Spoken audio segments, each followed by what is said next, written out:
एक समय की बात है। हिमालय की खाड़ी के किनारे एक छोटे से शांत गांव में राहुल नाम का एक युवा लड़का रहता था। राहुल अपने क्रोधी स्वभाव और चंचल मन के कारण गांव भर में प्रसिद्ध था।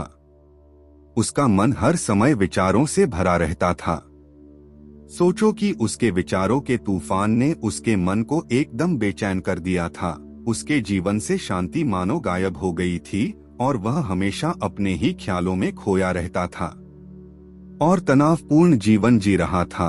उनके अशांत मन और क्रोध के कारण उनके अपने परिवार के सदस्यों और गांव वालों से भी संबंध अच्छे नहीं थे, जिससे वह और भी अधिक अकेला और अपमानित महसूस करने लगा। वह और भी अधिक मानसिक तनाव की स्थिति में चला जाता है। एक समय की बात है, राहुल अपने गांव की गलियों में घूम रहा था। तभी उनकी मुलाकात एक बौद्ध भिक्षु से हुई जो एक पेड़ की छाया के नीचे ध्यान में बैठे थे। बौद्ध भिक्षु के चेहरे से निर्मल शांति की आभा झलक रही थी। इस असीम शांति में राहुल बौद्ध भिक्षु की ओर आकर्षित हुआ।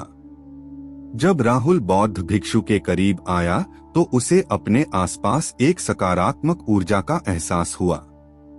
भरत को एहसास हुआ कि इस असीम शांति और सकारात्मक ऊर्जा का स्रोत कहीं न कहीं इस बौद्ध भिक्षु के भीतर ही है। इसलिए वह वहीं बैठकर उसकी आंखें खुलने का इंतजार करने लगा। थोड़ी देर बाद जब बौद्ध भिक्षु की आंख खुली तो उसने एक युवा लड़के को अपने सामने बैठा पाया, जो बहुत तनावग्रस्त और नकारात्मक भावनाओं से भरा हुआ लग रहा था। राहुल ने बौद्ध भिक्षु की ओर उदार भाव से देखा और बहुत विनम्रता से कहा, मालिक, मेरा मन बहुत अशांत है और मेरे मन के विचार मुझे खाए जा रहे हैं। मुझे एक पल के लिए भी शांति महसूस नहीं होती। क्या आप मुझे सिखा सकते हैं कि मैं अपने अशांत मन को कैसे शांत करूं?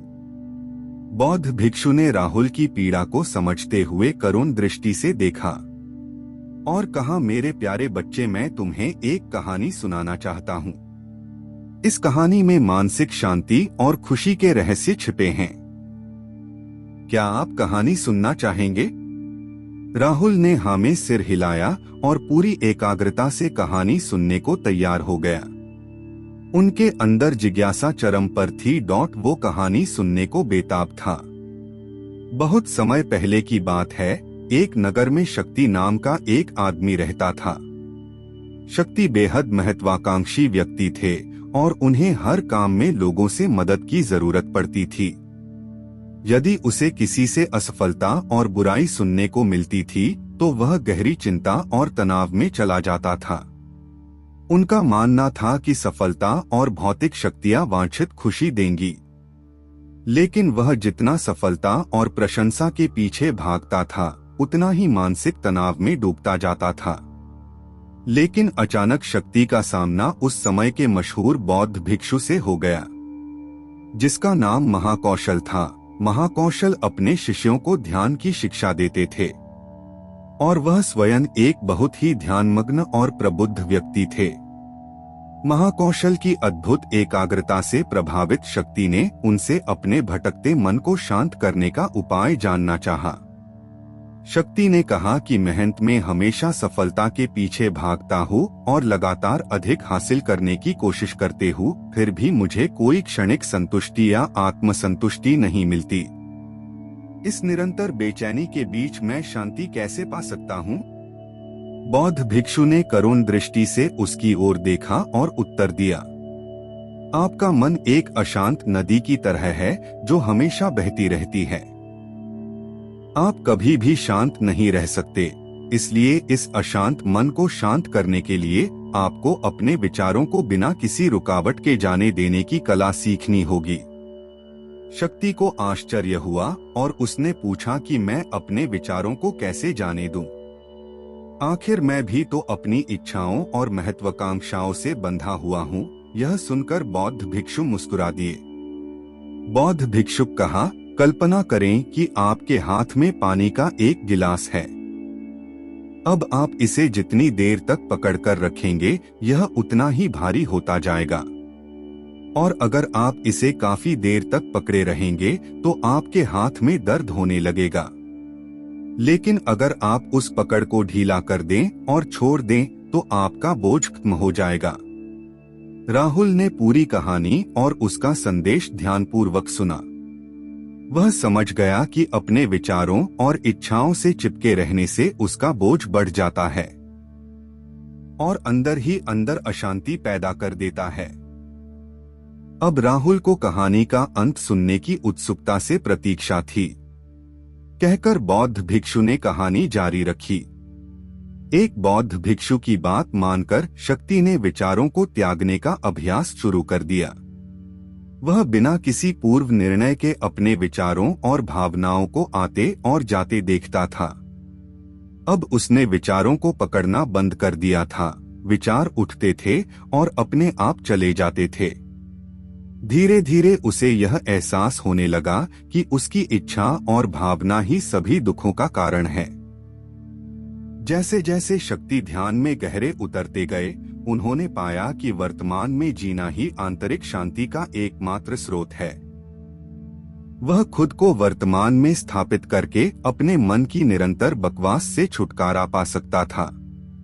धीरे धीरे शक्ति का मन एक शांत झील की तरह हो गया जो बाहरी दुनिया को अपने अंदर प्रतिबिंबित करती है।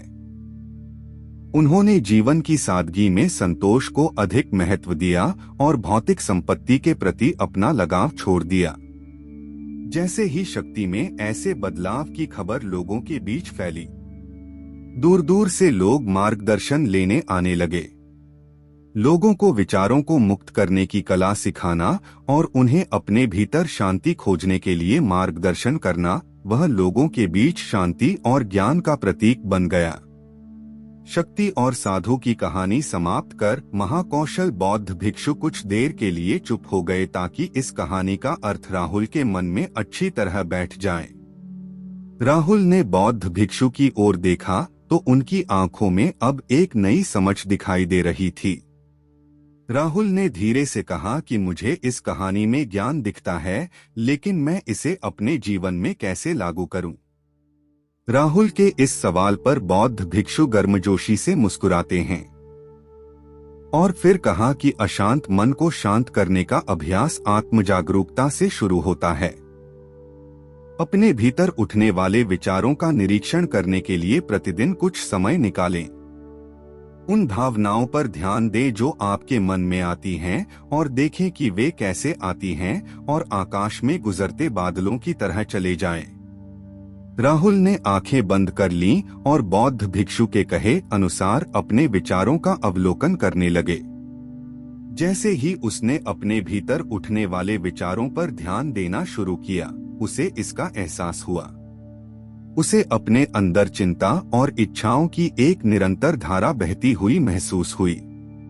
सिर्फ एक एहसास ने ही उसे एक अद्भुत शांति का एहसास कराया। उन्हें यह भी एहसास हुआ कि यह सभी विचारों और भावनाओं से अलग है। बौद्ध भिक्षु ने आगे कहा कि जैसे शक्ति ने खुद को सभी मोहमाया से अलग कर लिया था, वैसे ही अपने मन को अशांतकारी विचारों और भावनाओं से मुक्त करने का अभ्यास विकसित करो। बिना किसी पूर्वाग्रह के विचार को वैसे ही स्वीकार करें जैसे वह आता है और फिर धीरे धीरे उन्हें जाने दें और अपना ध्यान वर्तमान क्षण पर केंद्रित करें। लेकिन राहुल ने टोकते हुए कहा कि अगर विचार और भावनाएं इतनी मजबूत हैं तो क्या होगा? बौद्ध भिक्षु ने कहा यह बना रहता है और मन को छोड़ने से इनकार करता है। बौद्ध भिक्षु ने राहुल की बात से सहमति जताते हुए सिर हिलाया और कहा ऐसे कई मौके आएंगे जब आपके मन में सवालों का बवंडर चल रहा होगा। जब आपका दिमाग आपकी बात ही नहीं सुनेगा तो ऐसे में आपको अपनी सांसों की ताकत पर विश्वास करना होगा। एक बार फिर भिक्षु ने राहुल से कहा अपनी आंखें बंद करो और अपनी सांसों पर ध्यान केंद्रित करने के लिए अपने पेट को ऊपर उठता हुआ और मथता हुआ महसूस करे। बौद्ध भिक्षु ने बताया कि जब भी आपका मन अशांत हो तो तुरंत अपनी सांसों पर लौट आएं। सांस की वाद्य गति आपको तुरंत वर्तमान के चरणों में वापस खींच लेगी। और आपको शांति का अनुभव कराएंगी। एक बौद्ध भिक्षु के निर्देशानुसार आने और जाने वाली सांसों पर ध्यान केंद्रित करने का प्रयास करे। इस छोटे से व्यायाम से उन्हें मानसिक शांति का अनुभव हुआ। उसे याद आया कि उसकी सांसें हमेशा उसके साथ थी, जो उसे वर्तमान क्षण की याद दिलाती थी, आराम और शांति लाती है। राहुल के इस विकास को देखकर बौद्ध भिक्षु मंद मंद मुस्कुराए और बोले, मेरे प्रिय, बेचैन मन को शांत करना एक ऐसा अभ्यास है जिसमें बहुत प्रयास और दृढ़ इच्छा शक्ति की आवश्यकता होती है, क्योंकि लगातार व्यायाम से मांसपेशियां मजबूत होती हैं। उसी तरह नियमित अभ्यास से मन भी शांत होता है। स्वीकृति में सिर हिलाते हुए इस बौद्ध भिक्षु को धन्यवाद देते हुए उन्होंने वादा किया कि आज से वह अपने अशांत मन को शांत कर सकेंगे और अपनी गैर शक्तियों को मुक्त कर सकेंगे। बौद्ध भिक्षु ने राहुल के कंधे पर हाथ रखकर कहा, मुझे आपकी क्षमता पर बहुत भरोसा है और आपको जल्द ही आंतरिक शांति मिलेगी। लेकिन याद रखें कि यह आसान नहीं होगा। लेकिन अगर आप दृढ़ इच्छा शक्ति और खुले दिल से प्रयास करेंगे तो आप निश्चित रूप से वह शांति पा लेंगे जो आपके अंदर है। उस दिन से राहुल अपने अशांत मन को शांत करने का प्रयास करने लगा और हर दिन ध्यान करने के लिए एक अलग समय निर्धारित किया। उसने अपने मन में उठने वाले विचारों को बिना किसी रोक टोक के जाने दिया और अपनी सांसों के जरिए खुद को वर्तमान में बनाए रखने की कोशिश की। समय के साथ अभ्यास करते हुए राहुल को अपने अंदर शांति का अनुभव हुआ। जैसे जैसे समय बीतता गया, राहुल को ज्ञान और शांति का स्रोत कहा जाने लगा। जैसे जैसे समय बीतता गया, भरत को ज्ञान और शांति का स्रोत कहा जाने लगा। ग्रामीण अपने अशांत मन को शांत करने के लिए राहुल के पास आने लगे।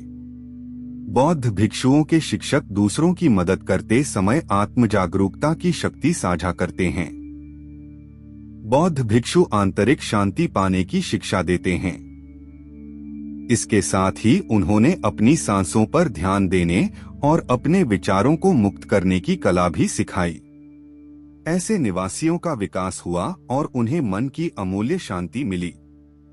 बौद्ध भिक्षु की शिक्षाओं और राहुल द्वारा संचालित अभ्यास के माध्यम से विचारों को त्यागने और वर्तमान में जीने की कला दूर दूर तक फैल गई। उन्होंने कई लोगों की जिंदगी बदल दी और जैसे जैसे समय बीतता गया, उनकी जिंदगी और भी बदलती गई। राहुल का शांत प्रभाव उसके गांव की सीमाओं से परे तक फैला हुआ था। आसपास के गांवों और शहरों से लोग राहुल के परिवर्तन की कहानी सुनते थे, उनसे सलाह लेने आते हैं। मन के बोझ तले दबे लोगों के लिए राहुल आशा की किरण बन गया। राहुल की शिक्षाएं केवल ध्यान और प्रवचन तक ही सीमित नहीं थीं, बल्कि वह रोजमर्रा के काम जागरूकता के साथ